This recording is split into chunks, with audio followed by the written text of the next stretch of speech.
Jangan lupa subscribe YouTube channel Metro TV News dan nyalakan notifikasi.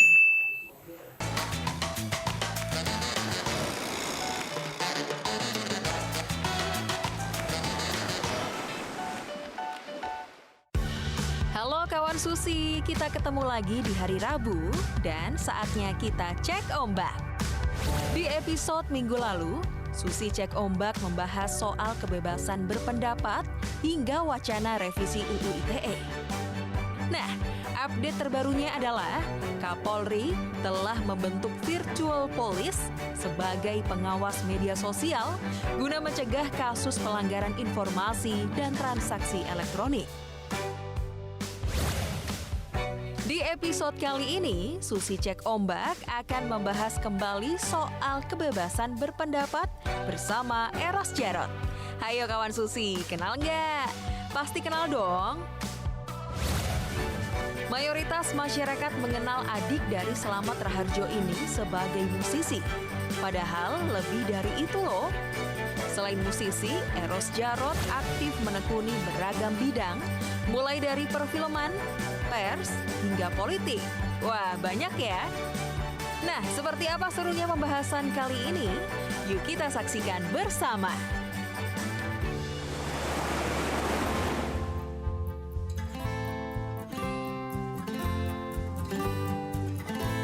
Nah, kawan Susi, kita kembali di Susi Cek Ombak. Ke laut saja. Kali ini saya akan mewawancarai maestro musik. Namun juga beliau merangkap jurnalis yang sangat handal. Bapak Eros Jarot. Nah, saya akan kontak beliau dan kita bercengkrama, mewawancarai beliau tentang musik, pandemik, dan juga tentang jurnalisme. Saya pikir beliau adalah resource yang luar biasa untuk semuanya. Mas Eros, selamat siang. Apa kabarnya? Jeng Susi, Mbak Susi, Bu Susi, atau Bu Menteri? Enggak, Bu Menteri itu menteri apa? Menteri Iwa gitu. Nanti di menteri-menteri Iwa kayak gitu loh, Mas. Ya, paling nak Jeng Susi aja lah. Ya, monggo. Nah, matur nuwun. Pokoknya menteri yang paling sering dibully, diguroin, dicandain ya saya, Mas. Tapi justru ya, kita tuh merasa rakyat loh. Saya kan rakyat biasa. Ya. Ngelihat menteri kayak gitu tuh malah mewakili kita, ya kan? Memang enggak benar. Bukannya malu diwakilin orang belanak blunuk kayak saya ini loh, Mas. Loh, memang kita kan masih segitu. Jadi ya sudahlah, Bu Susi itu profil dari kebanyakan rakyat Indonesia. Makanya pada seneng. Lah kalau sekarang ini kan yang bangsa engging-engging gak kepanggih ini malah susah itu. Oh gitu. Oke, nah nanti Mas Eros harus sampaikan lebih banyak lagi nanti dengan kawan Susi tentang idealnya manusia Indonesia, masyarakat Indonesia, kita ini seperti apa yang ideal, wajar gitu loh. Saya ini orang kuno, ya. Oke. Loh, itu nggak usah susah-susah nyari. Para pendiri Republik kita ini sudah ngasih tahu kita ini siapa, kita harus bagaimana, dan apa yang namanya Indonesia dan menjadi Indonesia itu sudah lengkap dikasih tahu sama para pendiri Republik. Cuman terlalu banyak sekarang orang-orang pinter neng kepinter gitu ya. Jadi kepinterannya itu hanya untuk minteri orang lain ya. Keminter atau kepinteran? Keminter dan kepinteran itu kakak adik udah itu. Setali 3 uang gitu ya, Mas. Nah, kalau gitu saya jadi orang biasa sajalah. Pinter yora, bodoh yomo. Susu yang biasa-biasa itu sekarang itu lagi susah dicari. Yang ada di bawah biasa, luar biasa, dan di luar kebiasaan. Nah, itu yang bikin pusing. Memang kalau aslinya jurnalis itu literasinya itu loh, Mas. Luar biasa. Di bawah luar biasa, di atas luar biasa, dan di luar kebiasaan. Kawan Susi bermain kata-kata adalah salah satu kelebihan jurnalis. Nah, apa yang membuat Mas Eros selain musik tertarik juga dengan dunia jurnalis gitu loh? Ya gini Mbak ya, sebenarnya kalau yang namanya seniman, kalau dia tidak sensitif terhadap lingkungan, yaitu seniman-senimanan namanya, ya toh. Dan apa sih substansi kalau dari dasar kesenimanan itu apa? Seniman itu satu tugasnya, to dignify the humanity. Dan the enlightenment itu menjadi lorong yang harus dia jalani setiap hari gitu, dan harus dijaga.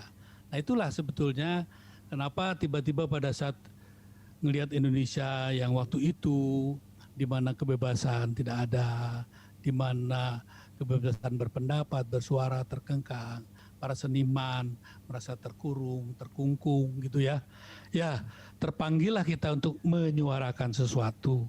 Nah, salah satu media yang bisa digunakan adalah pers, gitu kan. Kita coba lakukan satu langkah yang membuat kegelapan itu menjadi terang sedikit demi sedikit.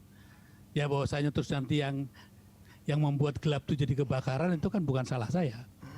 Luar biasa, luar biasa. Mas Eros juga bersama Mas Slamet ini kan dua seniman yang diakui master di bidangnya masing-masing. Tapi semua di dalam bidang seni. Gitu. Nah, bisa cerita dulu cita-cita dua Mas Slamet Raharjo dan Mas Eros berdua itu apa? Saya sama Mas Slamet itu sangat beruntung. Di dalam kehidupan ini tidak dimanjakan. Kenapa? Dari umur 9 dan Mas Slamet 10 tahun, kita sudah nggak ngerti ibu itu apa gitu ya. Karena bapak dan ibu bercerai. Nah tapi kita dididik untuk jadi orang anak cengeng gitu ya. Sehingga ditempa sedemikian rupa, saya hidup bersama mbah saya gitu yang kiai gitu ya. Jadi memang kita berdua ini sebenarnya pendidikannya santri. Cuman karena kebanyakan di Jakarta jadi kacau begini gitu. Jadi memang itu dari awal kita cuma ingin jadi gimana sih jadi orang baik itu aja. Jadi nggak yang Mbah Kakung ajarkan itu satu. Dadiole sak jati neng manungso. Jadi kan sejati neng manungso itu dalam itu artinya ya. Ya dalam sekali itu sejatine menungso. Itu luas dan itu samudra wacana yang luar biasa. Saya selalu sama Slamet diberikan pendidikan yang membedakan kita manusia dengan binatang dan tumbuh-tumbuhan itu satu, akal. Ya. Jadi akal itulah ya yang bisa, kalau mungkin binatang bisa merasakan, tapi tidak bisa menerjemahkan lewat kata-kata untuk menginterpretasikan apa yang dirasakan, atau mengutarakan apa yang dirasakan, atau menganalisa yang dirasakan. Berbeda dengan manusia. Makanya mbah saya selalu bilang, le nek kue ora arep kaya kewan apa tumbuh-tumbuhan, dadio manungso sing sakjatining manungso. Nah itu. Jadi jangan kita peradabannya itu binatang, wujudnya manusia, kan kacau itu. Luar biasa dalam loh itu Mas Jarot. Kalau manusia zaman kini diberikan pengertian sakjatine menungso itu pasti dia bingung sekali itu. Nah terus bagaimana kita mentransfer itu? Mas Eros ini dalam membuat musik dan juga tulisannya itu memang memberikan kepekaan sendiri. Namun sekarang ini makin apa ya, nilai-nilai sakjatine menungso itu sepertinya ditinggalkan jauh, Mas. Kita kembali ke Mas Eros dan Mas Slamet aja kan, ini berdua bak pinang yang tak bisa dibelah dua katanya. Nah penjelasannya bagaimana? Ya saya sering muncul berdua, kita di mana-mana berdua, lalu tanya, loh kok Mas kok akrab betul sih gitu, kok mesra betul. Ya paling kita dengan tampil selalu rukun berdua di depan umum dan saling menunjang, saling mensupport dan tolong-menolong antara kita ya sama adik kakak ini yang begitu kental hangat gitu. Paling nggak memberikan pelajaran kepada mereka-mereka keluarga yang satu keluarga pun ribut terus gitu ya. Ini kan harus diberi contoh gitu kan ya. Itu satu. Yang kedua, kenapa kita seperti itu? Karena memang diajarkan. Kalau sama saudara itu tega larane ora tega patine gitu kan. Jadi Golorone ora tega patine. Jadi memang dari kecil kita diajarkan ya. Diajarkan bahwasanya kalau saudara kita dicubit, kita juga harus merasa sakit gitu ya. Dan ini yang sebenarnya diajarkan dari kecil ya, sehingga yang namanya rasa itu ya begitu terolah ya, sehingga kalau dia sakit, saya kan selalu kalau saya sakit dia tungguin gitu, kayak anak-anak aja gitu. Kalau dia sakit juga saya nungguin gitu. Artinya apa ya, kemesraan dan kehangatan itulah yang hilang dalam komunitas bangsa kita gitu ya. Nah, saya seperti halnya pemimpin tidak bisa diberi dua, karena alat pembelahnya itu sendiri tidak kuasa membelah kita. Pintar, kau bisa belajar apa saja. Tapi yang membedakan kamu dengan binatang lain ciptaan Tuhan ya di sini. Buat apa kita marah? Kita tahu kok bahwa ketersesatan ini adalah sebuah desain besar.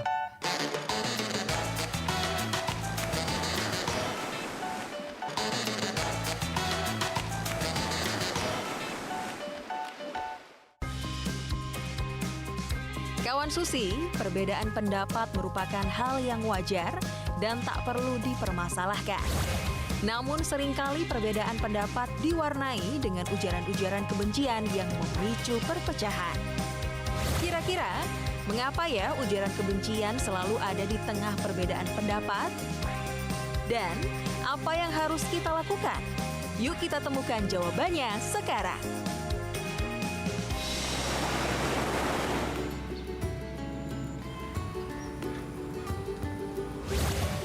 Nah, tahun 2019 Mas Eros itu bikin musik yang saya pikir sangat luar biasa. Judulnya saja menyeramkan. Politik Zamanetan. Nampaknya kalau dari situ Mas Eros tuh gelisah. Padahal saya pikir 2019 itu lebih tenang dibandingin dulu gitu. Karena dulu saya nggak tahu kan. Apa yang membuat Mas Eros gelisah? Saya ini sebenarnya malu ngomong gini ya. Tapi kan saya saksi hidup zaman reformasi. Saya tuh di tengah-tengah para tokoh yang ada di situ ya. Kalau ada Amin Rais, ada Gus Dur atau Sri Sultan ya, pasti ada saya. Karena saya ndampingin Pak Mega. Dan kebanyakan I do the talking gitu kan. Nah, jadi saya tahu setiap langkah, setiap apa yang diinginkan oleh gerakan reformasi gitu ya. Saya ini pendukung dari pemerintah sekarang, jangan salah loh ya. Saya akan kritik keras Pak Jokowi. Apapun dia mau marah sama saya terserah, tapi saya akan lakukan itu. Karena apa? Cara saya menyayangi dia ya begitu. Jangan paksa saya ya untuk menyanjung-nyanjung gitu ya, hal-hal yang saya anggap biasa-biasa saja gitu ya. Buat saya satu kok, saya ini orang yang tidak tertarik dengan penampilan-penampilan ya yang populis ya, yang sok dekat dengan rakyat. Yang saya tunggu itu kebijakan politik yang berpihak pada rakyat itu. Dan kemudian langkah-langkah yang menjamin otak saya bisa menerima ya, akal sehat bahasa saya bisa menerima bahwa Indonesia dengan melangkah ke sana akan menjadi besar. Dan karenanya Mbak Susi, ya toh, kalau sudah memilih jalan sunyi, ya toh, tidak perlulah tepuk tangan itu di kita nanti, ya toh. Yang kita tunggu kan cacian, makian, and so what, gitu kan? Ya, cuma kadang-kadang kan, kalau saya ini perempuan Mas, jadi kadang-kadang kesel gitu loh itu.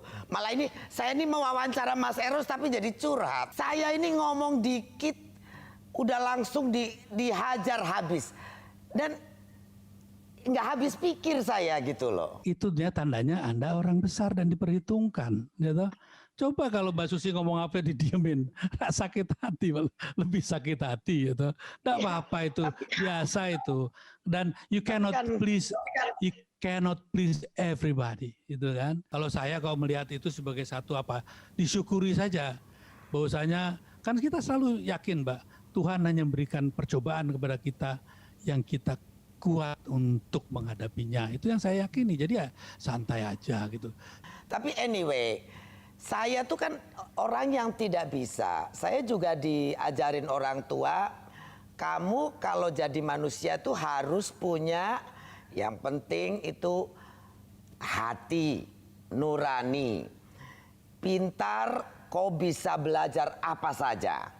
Tapi yang membedakan kamu dengan binatang lain ciptaan Tuhan, ya di sini. Nurani harus ada. Makanya kalau lihat hal-hal yang nggak beres, saya ya harus ngomong, Thomas. Kan Pak sendiri sudah bilang bahwa nurani menghilang.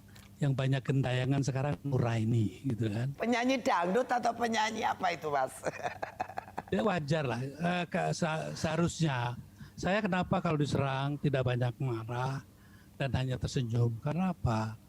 Ya inilah produk dari kesalahan kita, termasuk saya yang sudah tua juga ya. Yang mendidik generasi sekarang seperti ini ya kesalahan kita. Jadi punya Pak Jokowi juga lebih muda 10 tahun dari saya. Kalau ada kesalahan dia pasti juga kesalahan saya dong ya.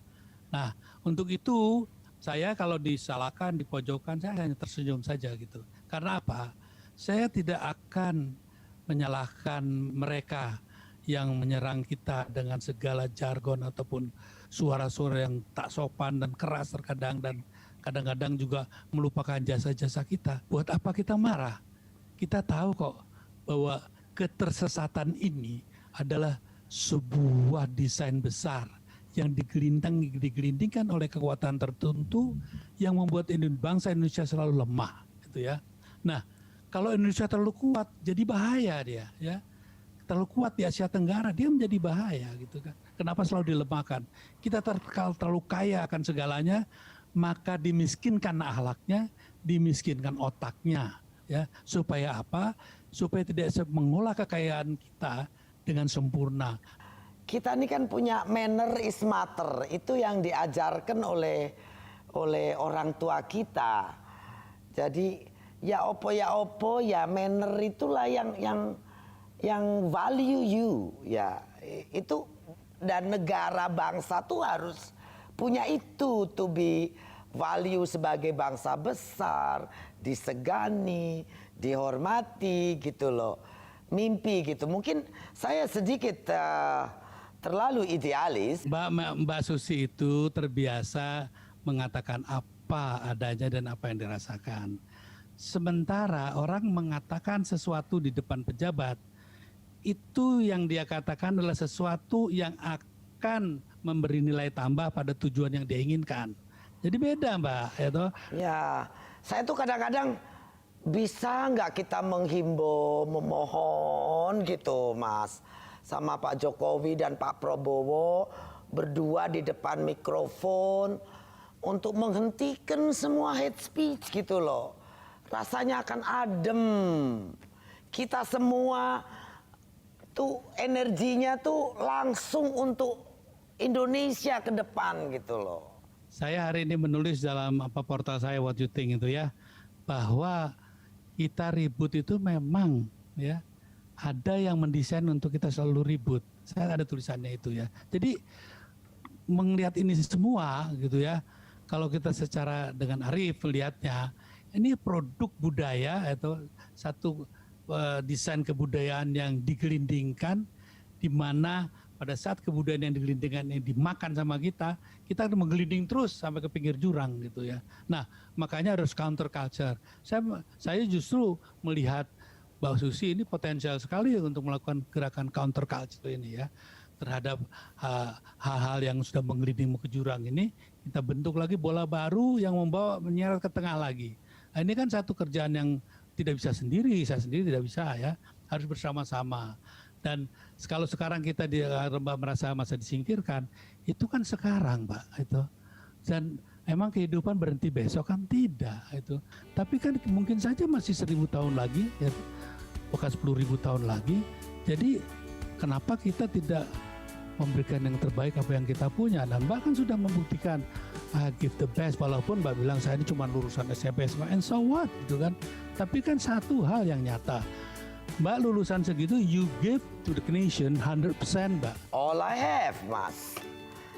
All what I have in my brain, all what I have in my heart. Banyak yang PhD doktor memberi sesuatu itu dihitung-hitung. Mungkin ya kelihatannya besar padahal dari apa yang mereka punya baru kasih 15-20% ya. Sedangkan Mbak ya punyanya semua ya udah ditumplak semua gitu. Jadi harus dilihat secara apa ya. Kalau saya melihatnya seperti itu, Mbak. Saya nggak tertarik kok sama gelar-gelar dan ijazah-ijazah yang besar. Buat buat saya apa yang telah kamu lakukan itu yang menjadi penilaian. Sialnya kadang-kadang sandiwara kehidupan itu ya tuh yang hitam mengaku putih, yang putih mati tertindih. Itu biasa, Mbak. Yang hitam mengaku putih, yang putih mati tertindih. Wah, ini memang jurnalis and musicians, artis. Ini memang luar biasa. Musik itu ternyata bisa masuk ke ruang manapun. Dalam mulai ruang orang kaya, orang miskin. Apa yang sebetulnya kita bisa dapatkan untuk kritik-kritik sosial supaya masyarakat ini lebih aware?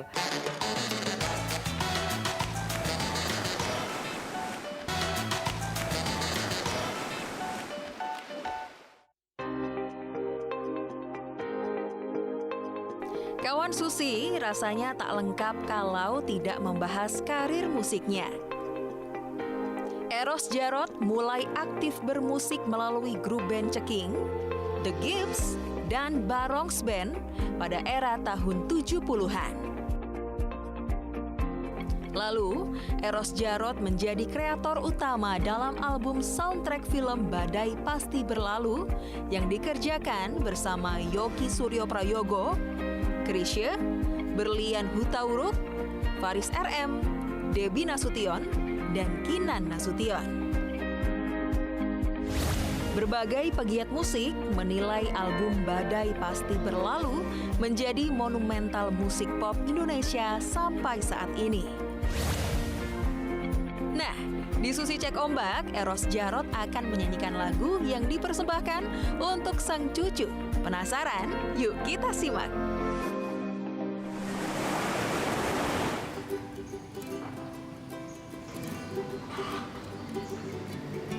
Situasi pandemik ini kan banyak menyulitkan kawan-kawan musisi, Mas.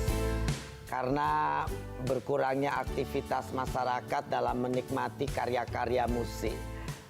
Nah, kira-kira apa yang harus dilakukan oleh kita-kita, musisi itu sendiri, pemerintah, dan kita gitu, Mas.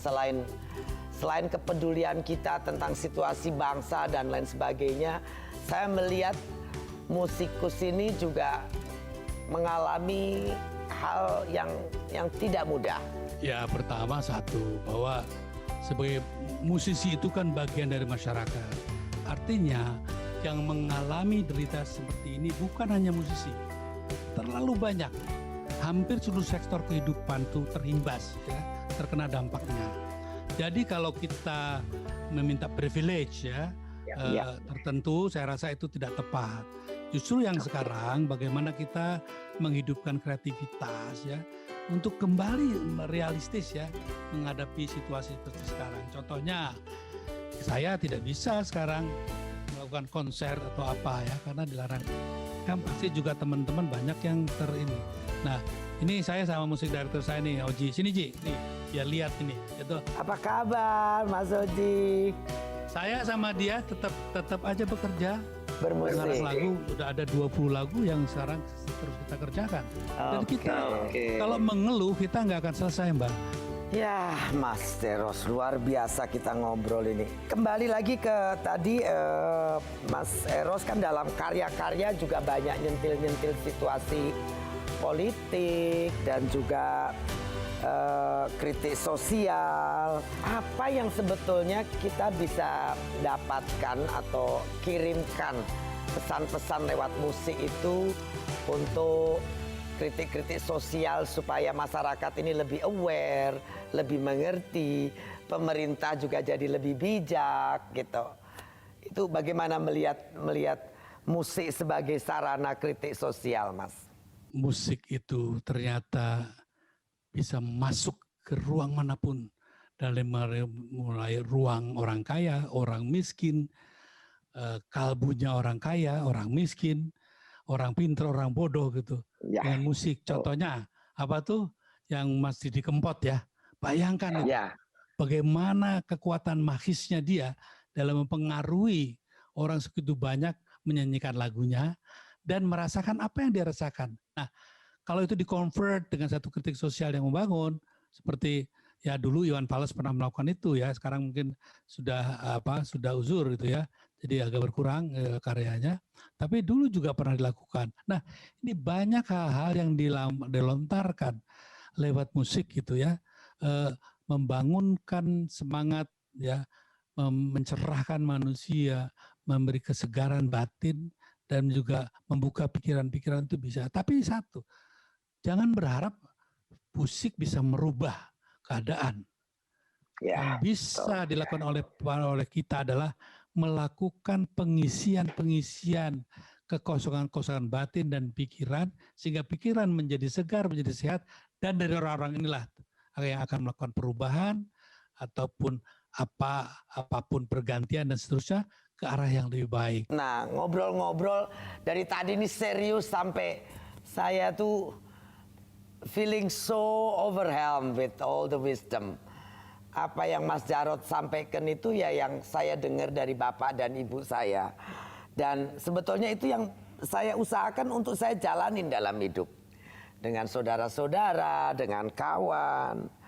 Nah, sebelum kita selesai, kawan Susi rasanya pasti akan marah sama saya kalau saya tidak bisa maksa memohon Mas Eros untuk nyanyi. Saya itu senang mencipta. Kenapa?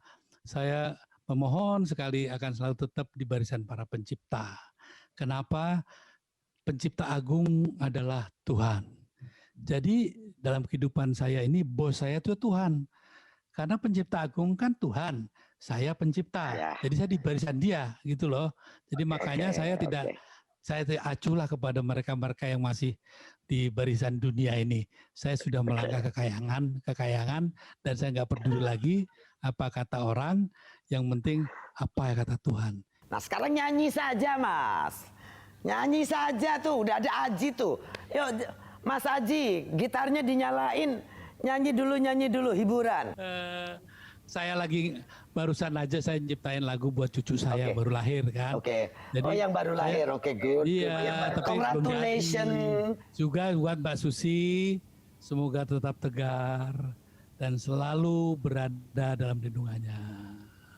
Amin. Nah, sekarang nunggu nyanyinya Mas Eros. Ayo.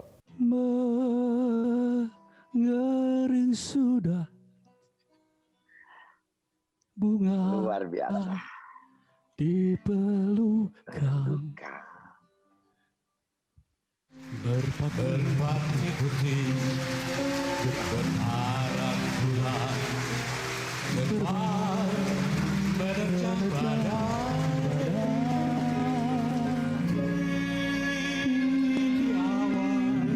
di awan menghilang di langit yang hitam.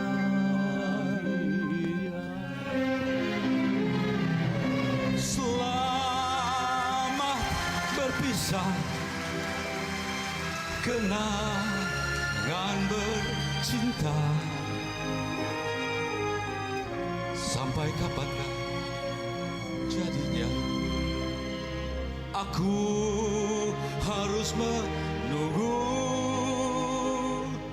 hari bahagia seperti dulu. Luar biasa. Terima kasih loh ini Mas Eros, luar biasa. Rasanya wawancara yang sangat berisi dan fulfilling dengan wisdom dan satisfaction untuk intelektual saya dan hati saya, my mind. Rasanya kali ini, Mas, betul. Appreciate so much.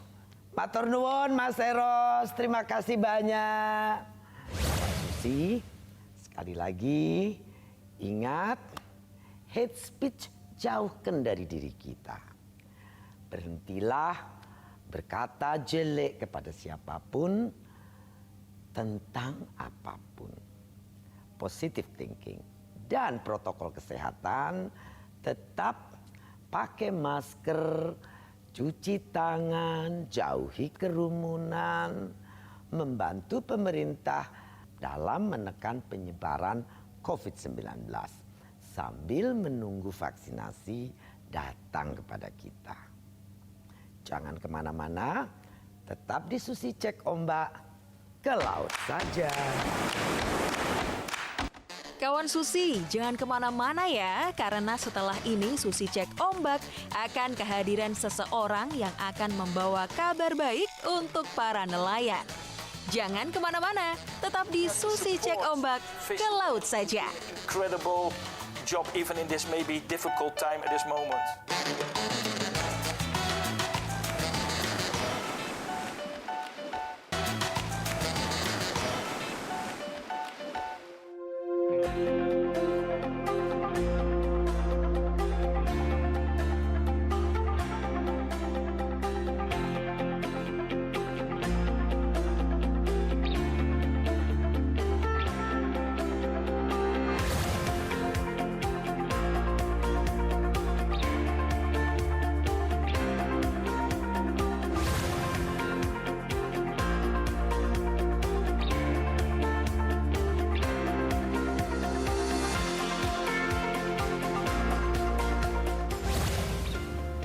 Nah, kawan Susi, tempo hari kita ada program Benih Baik, di mana Benih Baik ini kita mengumpulkan crowdfunding untuk para nelayan yang masih tidak punya perahu yang pantas dan mumpuni untuk berangkat ke laut seperti ini. Ada yang seperti Pak Ucup tempo hari hanya pakai styrofoam saja. Sekarang saya kembali mengencourage, mengajak semua Anda untuk ikut berpartisipasi bersama Susi Cek Ombak, Benih Baik, mengumpulkan dana dan donasi dari para donatur dan dermawan untuk bisa membantu lebih banyak Pak Ucup-Ucup yang lain supaya mereka bisa melaut, mengambil ikan sampai jauh dan mendapatkan ikan lebih banyak untuk meningkatkan ekonomi keluarga sehingga keluarga mereka lebih sejahtera. Salah satu kawan saya yang akan mendonasikan lagi perahu kepada para nelayan yang membutuhkan dari Superindo. Saya akan ngobrol dengan mereka dan mereka punya keinginan, willingness untuk membantu lebih. Mudah-mudahan puluhan perahu ya saya bisa dapat.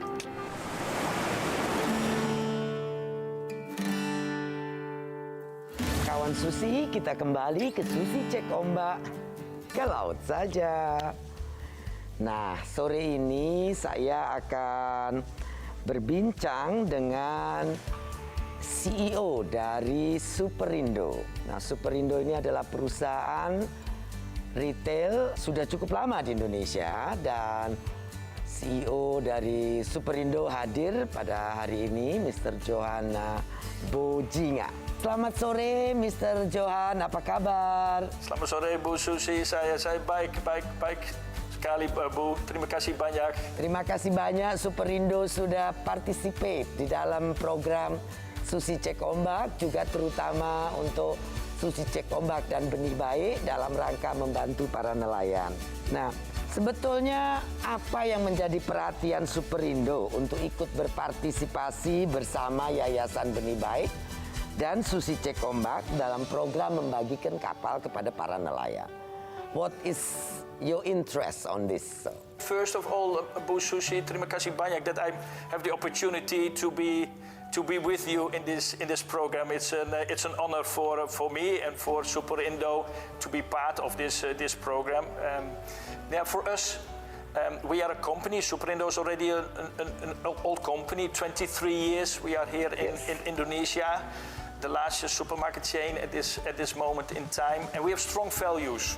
So besides courage and teamwork, integrity, even humor, I think it's one of our values that we want to also express. It's also about care, and care about our associates, care about our customers, but also care about our environment. And when you talk about supermarket chain, we are only the last part of the supermarket chain.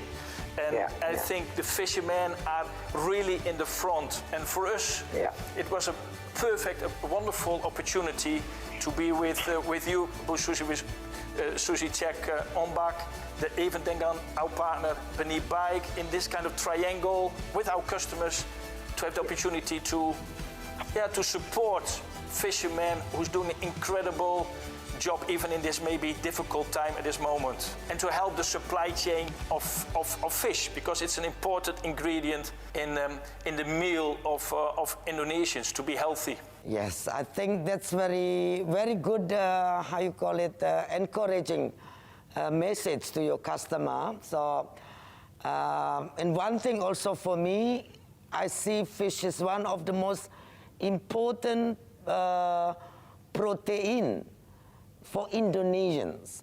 Why? Because 79% of Indonesia is ocean. Dan with the ocean that big, orang Indonesia yang paling mudah untuk dapat protein dari laut, paling mudah dan paling murah. We are very happy to get the good and very strong cooperation from your side, from Superindo in this matter, to help the fishermen. I wish all the good for the Superindo, success continuously, and everyone can pass through this pandemic in a good shape. Terima kasih. Bu Susi, the way people can donate, because we have still opportunity to donate. There are 3 ways to donate. We can donate via benibaik.com. They can donate via our cashiers.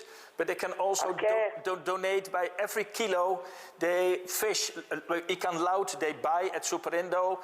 1,000 rupiah will also be donated. And I see already the amounts coming in, and it's really, I'm really proud that we will have a wonderful amount that we can directly donate to all the fishermen to what you said already, to build their own life and a long-term life also for the next generation and future. Because I think also what you said, Indonesia has the future. It's such a strong country. I live in now already for a really long period. I think they will always survive, and with all the sea, what you said around it, with belongs to the 5th largest fish producers in the world. It's also, there's a huge future also for fishermen to make their living and to have a healthier, also to create a healthier life for their family. So we are happy to be part of your program, Bu Susi, and we wish you a lot of success at Superindo. Thank you. Nah, kawan Susi, tadi Mr. Johan sudah menerangkan kepada kita di mana hasil penjualan dari ikan-ikan yang ada di chain supermarketnya Superindo itu semua dari harga ada Rp1.000 yang disisihkan untuk program Beni Baik dan Susi Cek Ombak dalam pengadaan kapal-kapal untuk para nelayan. Saya berharap akan banyak yang datang ke Superindo untuk membeli ikan. Jadi makan ikan sehat sekalian bantu nelayan yang masih belum punya kapal, sehingga mereka bisa ke laut, cari ikan lebih banyak lagi, menyuplai protein untuk seluruh bangsa kita. Terima kasih Mr. Johan, sekali lagi I wish you many more kilos will be sold over Superindo and will be more thousand for our program kapalisasi for the nelayan. So thank you very much. Selamat sore, terima kasih banyak. Terima kasih. Nah, kawan Susi tadi sudah dengarkan. Superindo berkenan untuk ikut serta dalam program donasi kapal dari Yayasan Benih Baik dan program Susi Cek Ombak. Saya berharap bukan hanya 1.000 per kilogram dari ikan-ikan yang dijual di Superindo, tapi kawan Susi lainnya juga berkenan untuk ikut donasi. Bisa langsung ke Yayasan Benih Baik atau bisa lewat beli ikan di Superindo. Kawan Susi, sadarilah bahwa kita ini sejatinya manusia yang diciptakan oleh Tuhan, yang seharusnya senantiasa menjaga, memperbaiki dan meningkatkan iman kita kepada Tuhan Yang Maha Esa. Lantas, masihkah pantas kita menindas? Kita ini hanyalah manusia biasa yang seharusnya memiliki hati nurani, yang sejatinya nurani itu untuk mengasihi, bukan untuk membenci. Sudah saatnya kita pergunakan hati nurani kita dan membuka mata kita, bersatu dan bertindak dalam pusaran kabut hitam yang telah lama terpendam.